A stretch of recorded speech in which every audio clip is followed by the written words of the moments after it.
రాష్ట్రంలో ఇకపై రౌడీజం చేస్తామంటే కుదరదని సీఎం చంద్రబాబు వార్నింగ్ ఇచ్చారు. అల్లరి మూకలను తీవ్రవాదులను అణచివేసిన చరిత్ర తనకుందని గుర్తు చేశారు. మంచిని ప్రోత్సహించి చెడును తొంగలో తొక్కుతానని తెలిపారు. నేరాలు చేసి తప్పించుకుంటామని అనుకుంటే జరగదని చెప్పారు. గత పాలనలో రాష్ట్రం తీవ్రంగా నష్టపోయిందని సీఎం చంద్రబాబు ఆవేదన వ్యక్తం చేశారు. అన్నిటికీ తిరోధకాలు చేశారు. తిరుమల ఒక పవిత్రమైన దివ్యక్షేత్రం. ఈ పవిత్రమైన దివ్యక్షేత్రాన్ని అపవిత్రం చేయడం భావ్యం కాదు.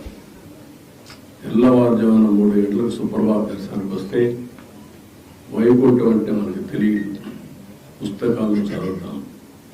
వైకుంఠానికి పోవాలని కోరుకుంటాం చనిపోయిన తర్వాత. ఆ సమయంలో ఇక్కడికి వచ్చి వెంకటేశ్వర స్వామి దర్శనం చేసుకుంటే వైకుంఠంలో ఉన్న అనుభూతిని కలుగుతుంది. నేను ఎన్నోసార్లు ఫీల్ అయ్యాను, ఇప్పుడు కూడా ఫీల్ అవుతున్నాను. అందుకే నేను ఇక్కడికి వచ్చినప్పుడు అన్ని విషయాలు మర్చిపోయి ఒక పవిత్రమైన భావంతో పోవాలి. ఒకే స్లోగన్ ఉండాలి. ఏడుకొండలవాడ వెంకటరమణ గోవింద గోవింద తప్ప, ఓం నమో వెంకటేశాయ తప్ప వేరే స్లోగనే ఉండకూడదు, వేరే వ్యక్తి జ్ఞాపకం రాకూడదు. ఆ పేరుతోనే మొత్తం ప్రక్షాళన చేస్తాం.